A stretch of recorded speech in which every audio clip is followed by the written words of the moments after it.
98.9 and Sompa 90.7. And you may not see a brem Cassiano Naya Cabo Yatna see a de Baba Somo and some net Dawson, the Obetia woman a be any say. My paying up Danko for do actually here said be mine. Yene a ye Arab for back to me a carbomo, na a near man sweat to me a koya munchemo hasen moa, yet the air barber dime more. Sounds so and a year something din wakasa a tress and no way. Ara was some ya esi waya gana for you woman so and 9 year dear mutivi moko emnike. The aqua si one was away, what nimu baby will be and our forging signature, womocrats me could drew war. Na some crone mundo abusia ye John Dramani Mahama wano swa kasadi ensem and our day to Johnny Titru and a few way say about one ho. Na ma penny not down kwa kufuado ese wa bracket as shana Sierra Domrevo said the warrior ne dias what the sonny ye and na equal and so abusia and some in of frobia edikana editie and enumere sciatica expert 21st clinic one a boy chidoma ye de e babedan wo Europe tono and net day ya and na air shase and untin say unyam buki ya no ayen intem e buki appointment miso free drink and a 5G miss and so a boy chidom 3 herbal center one of the 3 cold capsules no a boy Institute of Expert Travel and Tour Limited and so a boy chidom and an express group of funds so e ta ye chibra safatemuno one semia esia senebusia ye de beba abedan mo afeyenje brani adaje na yentie ensem ne mu enchemu ne mom yaka ye ho e wo Facebook no so e ye Sompa TV Ghana ana Sompa 93.1 YouTube no e ye Sompa TV ko www.sompaonline.com na ensem no pokin ke bi netie bi nso efefiri ho enwumre mo sonfo eye me ohene ire ma me akua yeboa asia babro nyabusia yentie ensem ne mo entremu dwumedie bi akoso ewo my Ghana mu hasenom ne nyina da no eye Arab na afe abibiman yenkabo mo kwanya ye befa so ama ne metimi atintim wo hasenom no wonom edi ho dwuma bi ama won krabata kra no omu aba bebie ya wapa ho ntoma na abusia wadwumedie no se no enipa atetiru atwetwero ro won mo eso mabodjonsem eto adonkwa ye nyina da ekopie hobi emanam so ma panyina dodankwa ekufuado bra okogina simpie ni apaso no no oji akasemo no ensem dodo na ene wode tudwa ena watchress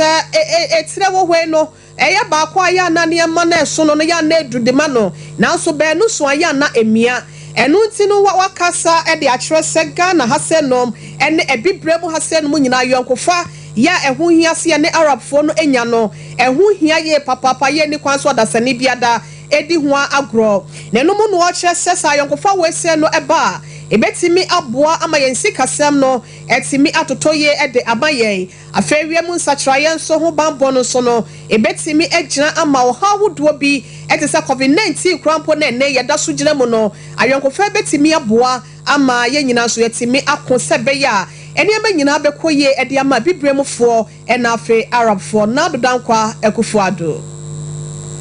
Strong partnership and shared prosperity between Africa and the Arab world.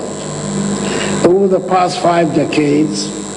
Badia has been a beacon of hope, a catalyst for development, and a symbol of the enduring bond between our two regions. Since its inception in 1974, Badia has been instrumental in fostering economic development and cooperation between African and Arab countries. It has played a pivotal role in financing and supporting numerous projects across the African continent, from infrastructure development to healthcare, education, and agriculture. These projects have not only contributed to the socio-economic development of our nations and continent, but have also strengthened the ties between Africa and the Arab world. Badia's commitment to Africa's development is evident in its track record. Over the past 50 years, it has financed over 700 projects in more than 44 African countries, with a total value exceeding $6 billion United States dollars.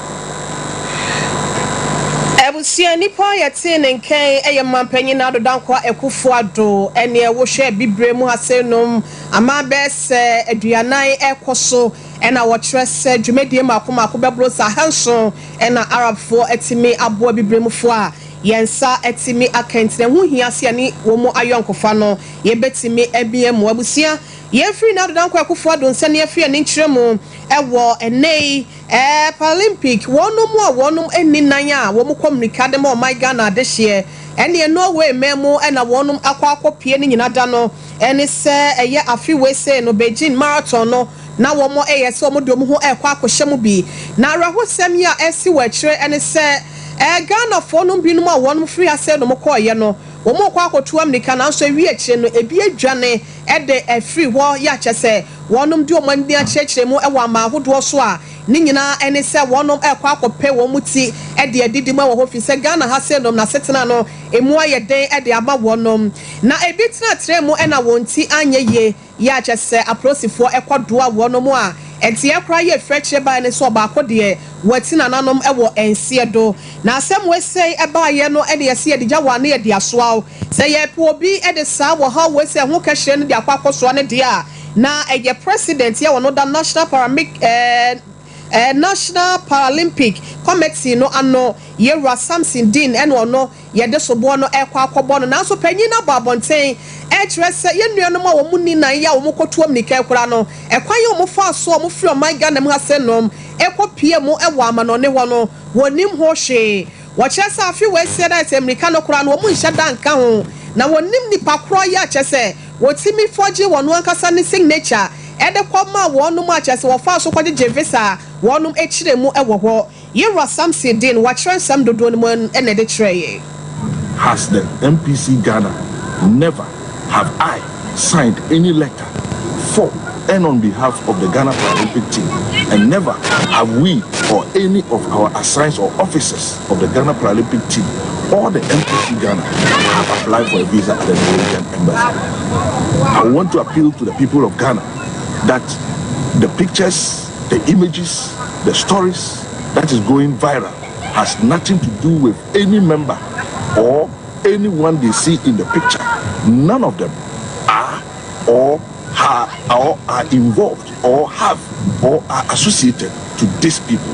The letters that were sent with my signature on it were forged by these guys, which is NSAC and Theodomauli Viwoto, who did all this forged document fraudulently, used my document to acquire visas for some people who are very unknown to the Paralympic family. Yera Samson Dean ene ekotie no no afeye nwremu ewo ejobojo NDC eyezu eyeza amanyoko ni mu na akatamanso wonom efranka tuni eye mampanyi dada John Dramani Mahama na sese akakakra bi ame yakwa abato no so no wone ne dom ekeka wo ho sebe ya won pomden ho nsam no ebesi pina esita na edani dro a wonom enya ahoden so no nko e de akwa akofesi abato no ani adaho ese eye aboa kode e wo abato no ho enam sayo sonte wo kra wo ba bedi animu na wonom akọ fitness work bi na ebekoso e wo tamale nyakopon ya adomu a memenda ya edi animu 27th of July ena dwumedie no ebekoso eno ena ye roje dm dia tudwa se ni nyina no e ya pomotene wonom e hwe amompom de ho nsem no agina ye na wo ka kire Ghana ni bia ni titulu ne NDC akitafo no se ababa akokora ne ho ebefa amanem e wo abato na ye kwa akotro fi se ni da ho we no wonom bema wani ada ho ama ba ne nyina no wakan ne fenche mane ye ba de odi nkugo no watimi agye atom na NDC nso ebedi nkunim no mo so etimi akita wonom franka no e wo ewiem yenko Yera John Dramani Mahama ensem ne yentie bi our constituencies. All of us who are capable must volunteer to train as party agents. So wherever you are, if you are an accountant, you are a banker, whatever profession you have, if you are capable, please volunteer. We have to train you. However intelligent you are, if you are not trained in the electoral process, you will not be able to police the poll for us. So if you submit your names, it will be submitted to the Elections Directorate. We will know the polling station where you vote, So on that day, you're not just going to vote and go back home. You're going to vote and you're going to sit there and protect the ballot for the NDC and the people of Ghana.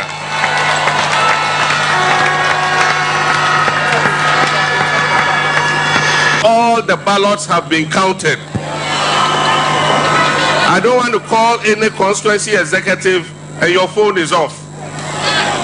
It is not the duty of the elections directorate. It's the duty of the chairman, the vice chairman, the secretary, the organizer, youth organizer, women's organizer, and all the executives to stay awake for. I was seeing Rajon Dramani Mahama and your equity no the same no answer what that. Any akina iso banenyo mu anacha say ebinina mu I want to see you my father wasa eto sa anyom ne chese Ghana fo afi no o sha memu obone ya na dodan kwa kufu adode o my Ghana enam ya wono na ekire o e ya ade a Ghana fo esu efre ne say JDM our father we want to see you yengoti anyom ne to no. But his message is very instructive. My father, the way you do it is not fine. The way you do, it is not fine. Every day and every night, I suffer money matter. The way you do, it is not fine. I go for the way you do, it is not fine.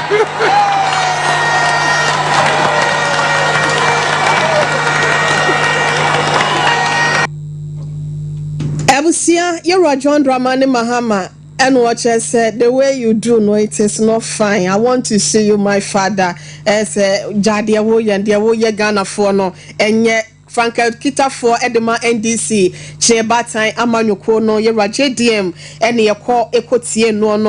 Na yen free war, na yen twaso, ewo and senfo fromo, na Kane Auditor General, Yera Dania Domrevo, or no sooner catch it and Yakwa copy. Penny Edin Sabo to Joe bread and one is and for Edin Kita home and a watcher said, what share said the Ketazi share, bro, ye can't dream dear Frakadam. Ete to a my Ghana at this share wa bra by your baby and warrior now from dear, so betty me at 2 siena. Was a stead down non penny for try the announcement no a yagen semo. Nane Samoa walk a crop on his another down for the buy ye, and ye was sorry a jina brand edukwa bonny yem, sa and found it as a brother by Yabluako to jump on your bremono, or Besha secretary channel betu as here, and son I would see me a free adjustle, and on I'm so special prosecutor crampono, Wakako fana by Rekisia Jabin Sway Bidiabua. Now see Radam Revo H said the man penny not down for do yedo, as a Wakako bread once what awesome parfait, Sonny and what the air cons one second and our de aircon so ni nyinamuno and it's on one kasa ne kwa for ya one kasa point womuno womuna keta hye lawyer kanka dream die and the frakadam ne free one ma kachimu e de eba now show me you kra ne japade ahodo a wonom air fom no a ni nyina e di adanse se de na dan kwa kufu adoye no enya ade a ebekwa akosi ba bia. Things that the president wants to understand is the fact that, yes, I for one, I'll credit him for establishing or financing anti-corruption institutions. But that is just a small aspect of corruption, the fight against corruption. It is when you create the environment where people know that there are going to be consequences from his behavior. So anybody who crosses the red line will be hit. That is what creates the deterrence. As it is now, we are being told people who are high in government, they die and we are told how they are able to acquire, take properties and even will it out. We are being told the millions that they have in their account. And he doesn't talk about it, he doesn't say anything and just tell us it is perception. Well, I think that we can be more proactive to find out how many of the existing appointees have government property, how many of the existing political office holders or even public servants have acquired state land and state assets and etc. at what cost. If he is able to do that and retrieve these items, then we will say that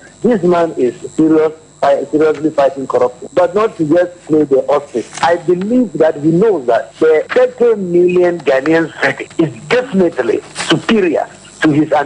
individual position. What I expect is that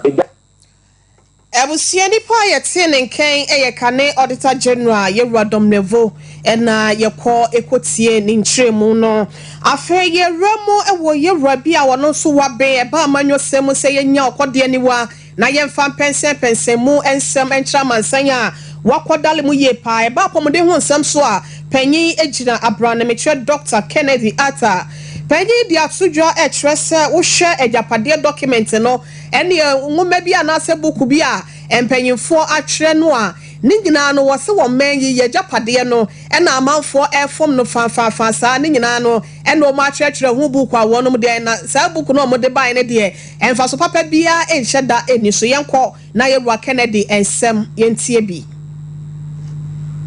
Acquiring these assets under dubious circumstances. So I think that that is what we need to deal with. I commend for the bill. I suggest that, as you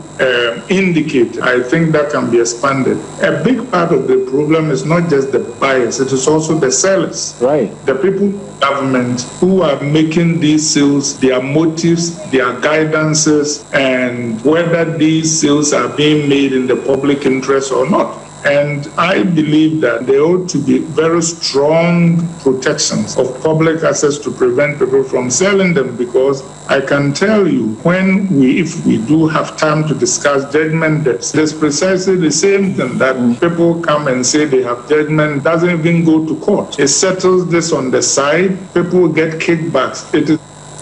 Yera Arthur Kennedy, a political analyst, and ye call Ekotie no ebusia ye kwa yedim ewo ensem foforo mu ana ye boy remo ewo akosombo tade no emu afibia no se de ya na ensuo no ebre nani ase na se etoto sa no a empanyifo kire se timi ye ma ebuso wo mu ampa bi ana se wo mu ambie bia pono ma bi anso ne enwu a na ekwa akofa wo how de abran fidie ni nte no afibia no eye ne ena ya na edeba wa abran panyimfo ebie sa adam we se ma afie twa mu no kora no wo ha hodo ye de be hia amanfo so kora mpo no yenya enka ho asem anwie ye ne no ena na nsan ya da viare panyimfo ede betu dwasa won ne wo mo ka bie wom ewo eye akosombo dam na ho mo tetetete hu ni nyina ene wo mo dwumadi ahodo bembe hu ni nyina no e ba be din hyiam no makasa no mo kwan kra afi we se de no ekoba se wonom e ba be bia enkwankofa atoyire nchema na se wo ye ne bia no enfamre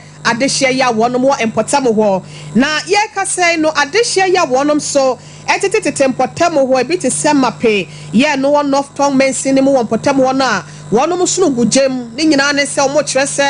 enwo we no wo hu ni mpredo so hwa afra se no se de niema esibo wonom patabibri ema wo niema no wa japade se ye wo ye tokotenafo ewo nkofo kro so ma ba bi obeda kra no na ewa akwa ye boachi bidin na empanyimfo esase o mo ba be bie tade ni biem no akwa ye ayamhyehye e de ama wonom na mankralo la ya wono wo eye mape na nanu atankonwa bedwa no so togbe kwasi nagbo ya wotoso ensia ebusia woni nsentrefo abonkomo amansam dodo na enwada na didi akire. This year we have heard another sad news that there's going to be a possible controlled spillage. Last year I said this, that committee should be set up to investigate and plan future spillages, of which nothing was done about it. We heard that interministerial committee was set up, and we have been in expectation that the interministerial committee will come to us as affected people and listen to some of our challenges. But up to now, we have not met with the interministerial committee.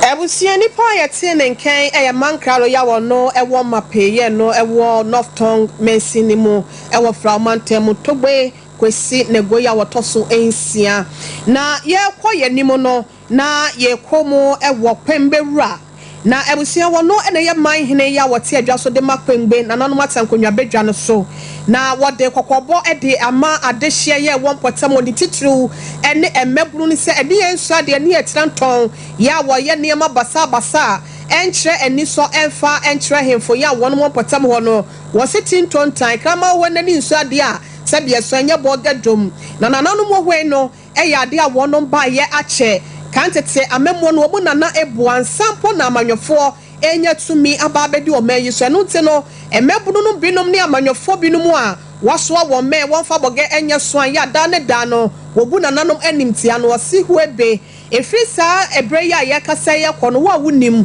ya wo be kire ne enso ade ensem bia de ache wo hini bia no wose wo be hwe amamra ya wo musuto mi ne de ama wonum no etimi ede akasa na pembe ru bamban in defeso ya wono etoso nan ya wono ene ye pembe traditional area parliament chief anaso man hene no wada sanse mwese nyina di ede kire se wo hwe nansen adehye bi no mo wo gonjaman mu ho anase epotam ho no ya bonru bi kunuto wonum ko gina na himfie keka nsem a ensem fata ede kire no no a wose ayeye be ma be ye bi wa ma me ye ni nyina yese wa ye bi atwa so yenka se wa ye bi ato aso nte no saa eni enso ade ensem ma nsi wa na anya saa ade awonum so ebe keka won ho. The politicians who have made it a habit to engage in inciting youth to disrespect our chiefs. This behavior is not only disrespectful and untrue, but also dangerous. This threatens to erode the very fabric of our society and culture. Let it be known that the causes of the schemes, the cases of the scheme, and the ancestors are powerful, and they will be invoked upon those who continue to show disregard for. Abusia nipa ya te ne nkan ye oman hene ya wote adwaso ede ma dehye ya won pembe na nanu atenkonya bedwaso pembe ra bambin in defeso ya wono etoso enan. Abusia ye betoa ense no so na so yen kan for 21st clinic the sciatica expert and farmer ye ka kira wo se ye ka se wo to ase entire ye fi sisi achi wona afa ho na atiesi wo siremu na afa wa nantu akwakosi wo nantine ho no wo de no etwe wo de ne ye wo ya etoda bia nantie wo kura timi ye wo den wo ya kadem sciatica yade no expert for no eye 21st clinic wonum na ye hwemu ahu yade wo ya wo wo anu adwo wo de to ase wa bra won sorosoro enema na no achi krampo no wase yen kan cho so yade bia ya ha wo se mo de obrebo mo de sa ye typhoid stomach ulcer wo ho haw anase wo mpom na ye mro pese atwetwe massage ni bidima wo machine treatment ni nyina pese ye bia eye 21st clinic 15 branches ye bia wo mama fa na nyina fo ni kire bia na ekwaje wa yaresa obetimi afre 0540 311 na mpanyimfo agyewo so no se wotre won kwaba mu ama eye Europe tour no so wo Belgium Germany Romania Italy anase o mai be na wo so wase book appointment se CF se ne ena wono ma hye won tour no ase ye bosome ena wode edi se adwumadie we say number no ye 0244 915 116 0244 915 116 mu ye kwokwo mu ye nsafo mu ye school for anase abusia ankrenkro pese ba ne ebehwe wo a ye be ne saade ama miso free drink ene 5G mezano so wadwama so nya bi na entimi emu a wa bra wo to nsade afre dom ama odwumedie bi te se ayiyo awadegye anase de de fre dom bia no wo de serve wonom na bibia so etimi akoye 0246 270 221 0246 270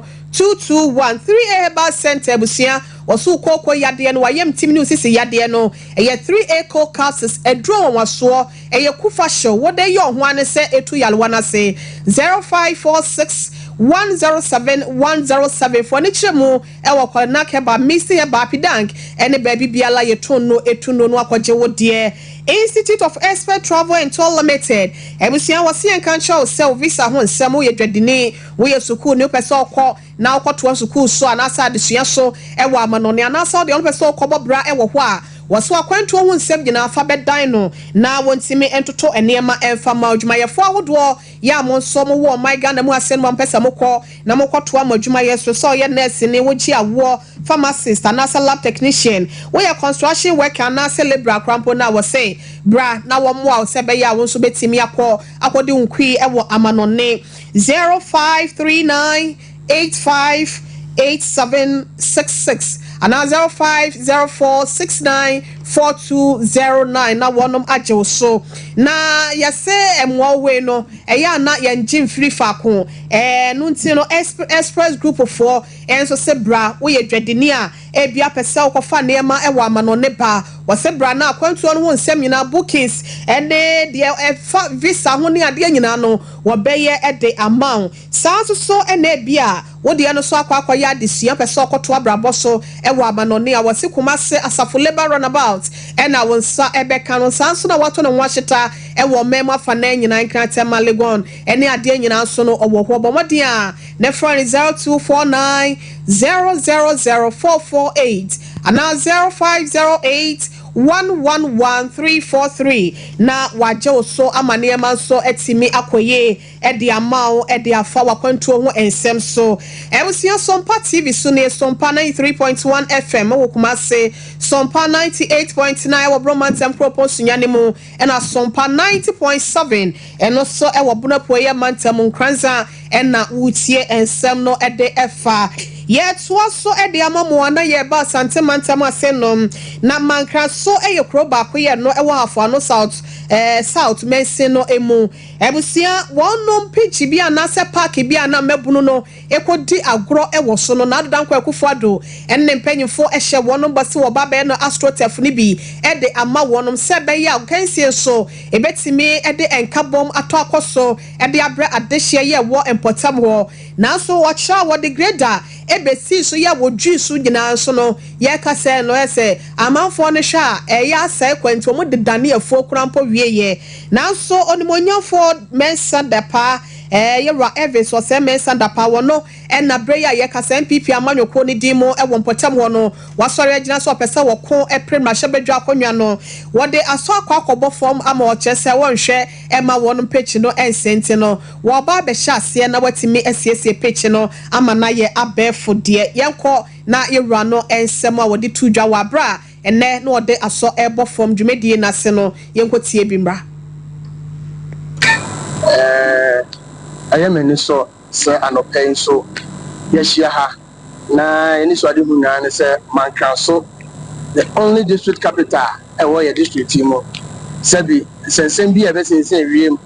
na yenuan bi fa kwatikwa se ombo gu kromu no ana krotami animase ene sen enche bia na MPP sabi oswamo nyeko ye de mamoni tua ye ba ye de ne pa na ba nyema efe nyema ehye nkuran ni ama makuro no etumpon eno ne ye ne so ade ho chese dwumade bi ase ama yenuanum bi fa kontra se tu anam oboni bi ye ti ye ni na de mo hwe na ne se na de no emoye anamai maso achie ye hu asa adan boode edua 7 ponchen yen ane afuye na wa hwe afono southwest constituency e da hoyi na asase agina su aya district capital park anu nemne bi atwam kekipu nkra de fe na camping from your so go besi mpotam hankro na me camera bi atwam na constituency ni enchem aha ana na ye sporting activities itim beda hadi na wotwe e ba ne sen ana na de na bi ebusion monyamfo Evis oseme sandapa ene ekọ ekotie no no wontina sema ene ma nyensem nteno wahwe ede asabo form a wono musiesie omo park no na committee chairman ya wono mankran so team members ni mu wode aseda repimo siedu etoma yera Evis ene park mani ajipa na edda mankran so ma yakoma so pa ene kakani yankwada no mudi agro park so de biara de bia mba yenchen chairman I want to penny for one best ever for so your park no best see that them na nyamin chadie ona boda pa nam so do man kan so man e do de fitini nyina nti no enne wa fat no so say park no baba bi sisi ebusia ye de nyina esi ase no me fa aseda ma wo che brani adaje etie no nsia brem kase bi ye rasante ebo Benedict ena ye semofo penye de aseda emma no ni skill ya wono mo Sompa 93.1 kase dem kuma se Sompa 98.9 kase dem ewo eye sunyane na Sompa 90.7 fonso ewo nkranza ye na wono nyina ase na ye fa aseda emma Ransford ono ena ehwe ya MC aho wo chinchin fidie na ma me a wo hwe social media no so man pk echinchin fidie ni from edemame na eye points so share TV ho a wutimi share ye e wo Sompa TV ne so ebusia mede do hene yire mame akua yeboa esiama bronya mede mu si ase no me fa happy birthday Emma above K ai ebasi ye hunyom pa sunya ne Sompa oh there be the whole world waji baby yama happy birthday rade nko so ensure no ma nkwatenti ahoden ene apomuden ewu abusia ya sorry edwaso yeba na ya the healing point dwumedie no aba bedan wo Dr. Yusuf Salifu penyi kwanchefo ya waya Dr. penyi wo 21st clinic here overseas waji na edwa dada denti dwumedie no eba wa kwa musesi